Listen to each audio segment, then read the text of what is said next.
బొలిశెట్టి సత్యనారాయణ గారు, నిన్న మొన్న చర్చల సారాంశం ఏమైనా ఉంటే చెప్తారా?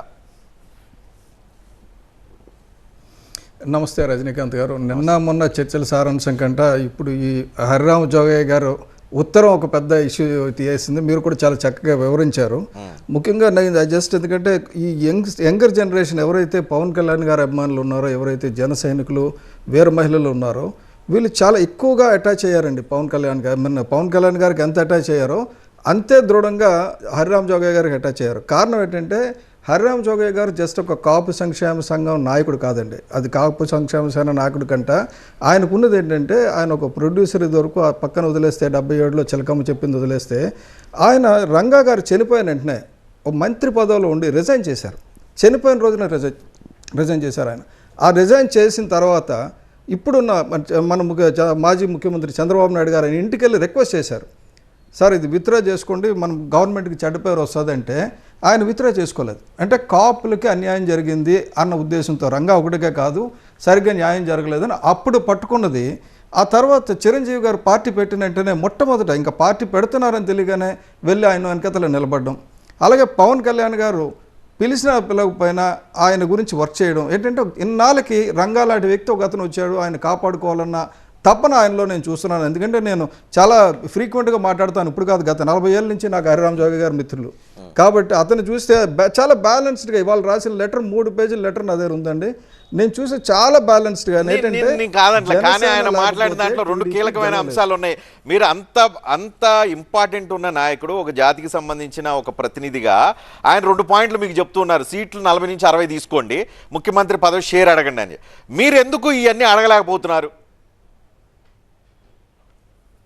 అది మీరు ఇందాక వేసిన వీడియోలోనే ఉందండి. కళ్యాణ్ గారు ఆలోచన ఎటువంటిదంటే, take the people from power from YCP. Harirama Jogaiah చెప్తున్నారు వైఎస్ఆర్ ప్రభుత్వాన్ని దించడం అంటే తెలుగుదేశాన్ని ఎక్కించడం అనేది కాదు పాయింట్ అనేది ఆయనే చెప్తున్నాడు హరిరామ జోగయ్య. అబ్సల్యూట్ కాదు సార్. నేను హరిరామ జోగయ్య గారు రాసిన లెటర్లో ప్రతి మీన్స్ ఏంటి, పవన్ కళ్యాణ్ గద్దె ఎక్కమంటున్నారు, మీరేమో గద్దె వద్దు, మీరు ఆంధ్రప్రదేశ్ రక్షించడం కోసం తెలుగుదేశాన్ని ఎక్కిస్తామని మీరు అంటున్నారు. కాదండి, ఇందులో అధికారం పవన్ కళ్యాణ్ గారు ముఖ్యమంత్రి ఇస్తారని అంటే ఎందుకంటే పవన్ కళ్యాణ్ గారు అడగరు కాబట్టి చంద్రబాబు నాయుడు గారు చెప్తే బాగుంటుందని సూచించారు. అయితే ఆయన చెప్పినట్లు కొన్ని ఏంటంటే, స్వాతంత్రం వచ్చిన దగ్గర నుంచి ఇప్పటి వరకు మనకి అధికారం రాలేదు, బడుగు బలహీన వర్గాలకు అధికారం రాలేదు, అధికారం కావాలని, అలాగే ఎస్సీ ఎస్టీ బీసీ మైనారిటీలకు అధికారం కావాలని. ఇప్పుడు ఆల్రెడీ మైనారిటీలకి వైసీపీ వాళ్ళు చాలా సీట్లు అనౌన్స్ చేశారు, 8 సీట్లు. మేము కూడా మా దగ్గర 3 మైనారిటీలో ఉన్నారు, ఎక్కువ మంది లేరు కాబట్టి తెలుగుదేశం మేము కలిసి అట్టులో ఉంటాం. కానీ బేసిక్ థింగ్ ఏంటంటే ఆయన అడిగింది 50 సీట్లైనా దక్కించుకోకపోతే కుదరదని. మళ్ళీ ఆ 50 సీట్లు కూడా ఏ సీట్లు అనేవి ఆయన ఒక లిస్ట్ రిలీజ్ చేశారు. అంటే ఎక్కడ మనం బలంగా ఉన్నాం అనేది చాలా జాగ్రత్తగా ఎంక్వైరీ చేసి ఒక 50 సీట్లు లిస్ట్ రిలీజ్ చేశారు. అయితే ఇవన్నీ పక్కన పెడితే పవన్ కళ్యాణ్ గారు తీసుకున్న ఎజెండా ఏంటంటే, ఈ ఎన్నికల్లో ఎట్టి పరిస్థితుల్లో కూడా ఈ అధర్మ పాలన కొనసాగకూడదు. పాయింట్ అది కాదు. దీని గురించి అవసరం అయితే నేను ఎంతకైనా తగ్గుతాను. పాయింట్ అది కాదు బొలిశెట్టి గారు. పాయింట్ ఏంటంటే, అసలు మీరు చర్చల అంటే ఆ రోజుల్లో అంటే ఫిబ్రవరి 11వ తారీఖున తెలుగుదేశం జనసేన మొదటి లిస్ట్ బయటకు వస్తుందని అంటున్నారు. కరెక్ట్గా 6 రోజుల సమయం ఉంది. ఆల్రెడీ చర్చలు జరుగుతున్నాయి. ఈ చర్చల ప్రాతిపదిక ఏంటి? 20 సీట్ల కోసమా, 60 సీట్ల కోసమా, లేదు ముఖ్యమంత్రి పదవి షేరింగ్ కోసమా, లేదు అన్కండిషనల్గా తెలుగుదేశం పార్టీని గద్దెనెక్కించడం, లేకపోతే వైఎస్ఆర్ కాంగ్రెస్ పార్టీని గద్దె దించడం? ఏ ప్రాతిపదికన చర్చలు జరుగుతున్నాయి? ప్రజలకు తెలుగుదేశం సానుభూతి పరులు కావచ్చు, జనసేన సానుభూతి పరులు కావచ్చు, తెలుసుకోవాల్సిన బాధ్యత వాళ్ళకు ఉందని ఫీల్ అవుతూ ఉన్నారు. వాళ్ళకి ఏం చెప్తారు? సార్ ఉందండి, తప్పకుండా. అందు గురించి వాళ్ళ తరపునే హరిరామ జోగయ్య గారు లెటర్ రాశారు. ఈ లెటర్ని 2 నాయకులు కూడా, అంటే అటు చంద్రబాబు నాయుడు గారు, ఇటు పవన్ కళ్యాణ్ గారు, ఎందుకంటే ఈ లెటరు ఈరోజు రాసిన letter is not address to Janasena, it is address to general, అంటే ఇద్దరికి కూడా కలిపి. ఎందుకంటే నేను చూసింది ఏంటంటే, ఇందులో లెటర్ అండ్ స్పిరిట్ ఏంటంటే, ఎట్టి పరిస్థితుల్లో జగన్మోహన్ రెడ్డి అధికారంలోకి రాకూడదు.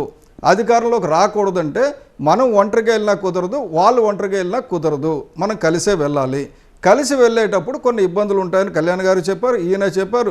ఈయన 50 అడిగాను, 60 అడిగాను, కాకపోతే 40 అయినా పర్వాలేదు, కానీ అధికార భాగస్వామ్యం. ఇదివరకు పవన్ కళ్యాణ్ గారు కూడా ఒక మాట చెప్పారు, రజనీకాంత్ గారు, మీకు కూడా గుర్తుండి ఉంటుంది. నేను పవన్ కళ్యాణ్ గారు చంద్రబాబు నాయుడు గారు వెనకతలు వెళ్ళడం లేదు, పక్కన సమానంగా సమాంతరంగా వెళ్తున్నాం అన్నారు. సమానం అంటే వాట్ యు మీన్? సమానం అంటే 30 సీట్లు 40 సీట్ల ఉన్నది 175. సమానం అంటే ఏంటి? సీట్లు కాదండి, పవర్. అది కాదు సార్, మీరు ఇప్పుడు సార్ కూడా రాజకీయాల్లో చూడండి, మీకు అన్నిటికన్నా తెలియదు కాదు, important రాజకీయాల్లో ఎక్కడ అధికారం ఉంటుంది? ఎవరి దగ్గర ఉంటుందో వాళ్ళ దగ్గర పవర్ ఉంటుంది. ఎవరు ముఖ్యమంత్రి అయితే వాళ్ళ దగ్గర పవర్ ఉంటుంది. State Correct. చెన్నై అయిపోయిన తర్వాత పవర్ ఇంకా కేంద్రీకృతం అది అయిపోయింది అందుకు వ్యక్తులు ముఖ్యమంత్రి చుట్టూ. సార్ ఈ రోజు కర్ణాటకలో పవర్ డీకేకి ఇస్తామని ముందు చెప్పారు, తర్వాత సిద్ధరామయ్య గారికి అనుకున్నారు. ఇద్దరికి ఎలాగ షేరింగ్ అవుతుందో మీరు చూస్తే కొన్ని శాఖలు కంప్లీట్గా సిద్ధరామయ్య గారు చూస్తున్నారు, కొన్ని శాఖలు డీకే చూస్తున్నారు. రాజ్యాంగ ప్రకారంగా అది ఉండదు, కానీ అలా కానీ జరుగుతుంది. డీకే అటువంటి డిప్యూటీ సీఎం, arrangements సిద్ధరామయ్య వస్తే సీఎం. అధికార భాగస్వామ్యం నేను సమానం కానీ- అంటే పవన్ కానీ- కళ్యాణ్ అండ్ కానీ- చంద్రబాబు నాయుడు సమానంగా ఈక్వల్ గా షేర్ చేసుకోవడం కదా. 50-50% అంటే టైం డ్యూరేషన్ 2.5 సంవత్సరాలు ఒకళ్ళు, 2.5 సంవత్సరాలు ఒకళ్ళు. అది కాదా? రజనీకాంత్ గారు మీకు ఇక్కడ ఒక విషయం మీకు ద్వారా ప్రజలకి తెలియాలి, మా మిత్రులకు కూడా తెలియాలి. డికే శివకుమార్ గారిని సీఎం చేస్తానని చెప్పి స్వయాన రాహుల్ గాంధీ గారు చెప్పిన తర్వాత అంత జరిగింది. గెలిచారు. గెలిచిన తర్వాత సిద్ధరామయ్య గారు సీఎం అయ్యారు. అయిన తర్వాత ఏం జరిగిందంటే పవర్ షేరింగ్ ఏం చేశారంటే వాళ్ళు కొన్ని ఫైల్స్ కంప్లీట్గా వీటి మీద సబ్జెక్ట్స్ మీద కంప్లీట్ అథారిటీ డీకేదే, సిద్ధరామయ్య గారు సీఎం అయినా కూడా. అలాగే కూడా ఇక్కడ ఏమంటే మనకి పవర్ అనేది డివైడ్ కావాలి. పవర్ అనేది ఎలాగ డివైడ్ కావాలో వాళ్ళిద్దరూ డిసైడ్ చేస్తారు. ఎందుకంటే ఆల్రెడీ మీరు తెలుసు కాబట్టి మీరు వాళ్ళు 2 decide రోజులుగా చేయాలి. జరుగుతున్న సీరియస్ చర్చల్లో ఇది చర్చ జరగబోతుందా? రేపు అధికారంలోకి వస్తే పవన్ కళ్యాణ్ కంప్లీట్లీ కొన్ని డిపార్ట్మెంట్ మీద కంట్రోల్, పవన్ కళ్యాణ్కి ఆ ఫైల్ మూవ్మెంట్ కావచ్చు, అక్కడ తీసుకునే నిర్ణయాలు కావచ్చు, ఇండిపెండెంట్గా నిర్ణయాలు తీసుకునే స్వేచ్ఛ అవకాశం కావాలనే డిమాండ్ మీ దగ్గర నుంచి వెళ్ళిందా? ఒప్పుకున్నారా దానికి తెలుగుదేశం నుంచి చంద్రబాబు నాయుడు కానీ ఇంకెవరన్నా? ఒప్పుకున్నారో లేదో తెలియదు కానీ బహిరంగంగా ఆ డిమాండ్ అయితే కళ్యాణ్ గారు పెట్టారండి. అలాగే నాకు ముఖ్యమంత్రి పదవి వస్తే నేను కాదన్న స్వాగతిస్తాను, వచ్చి రాగానే మేము ఏం చేస్తానన్నది కూడా ఇందాక మీరు వేసిన వీడియోలో ఉంది. ఇక్కడ ఏమంటే ముఖ్యంగా ఈ అధికారం కంటే ముందు ఈ ప్రజల్ని ఈ అధర్మ పాలన నుంచి కాపాడాలి. ఇది ఒక నెంబర్ 1. దీన్ని ఎజెండాగా తీసుకున్నప్పుడు చాలా విషయాలు క్లారిటీ వస్తుందండి. ఎందుకంటే ఇప్పుడు కూడా ఏమంటే మీరు చెప్పినట్టు ఇది ఒక పవర్ స్ట్రగుల్ కాదు. ఈ particular election is not a power struggle.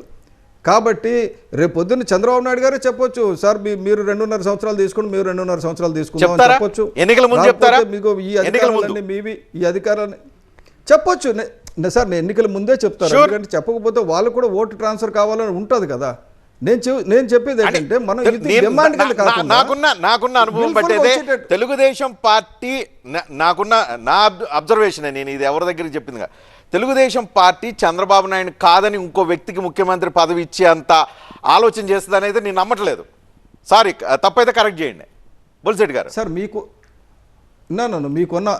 మీకున్న అపార అనుభవం నేను యాక్సెప్ట్ చేస్తున్నాను. కానీ చంద్రబాబు నాయుడు గారు జైలుకి వెళ్ళిన తర్వాత, పవన్ కళ్యాణ్ గారు వచ్చి ఆదుకున్న తర్వాత తెలుగుదేశం పార్టీలో పూర్తిగా పవన్ కళ్యాణ్ గారి పట్ల యాక్సెప్టెన్స్ వచ్చిందండి. మా క్యాడర్లు ఎంత ఉందో యాక్సెప్టెన్స్ పొత్తు వరకే, అధికారం షేరింగ్ వచ్చిందని నేను అనుకోవట్లేదు. వచ్చిందంటారా బొలిశెట్టి గారు? మీరు అనుకోవడం లేదు, నేను అనుకుంటున్నాను. అది తేడా. ఓకే.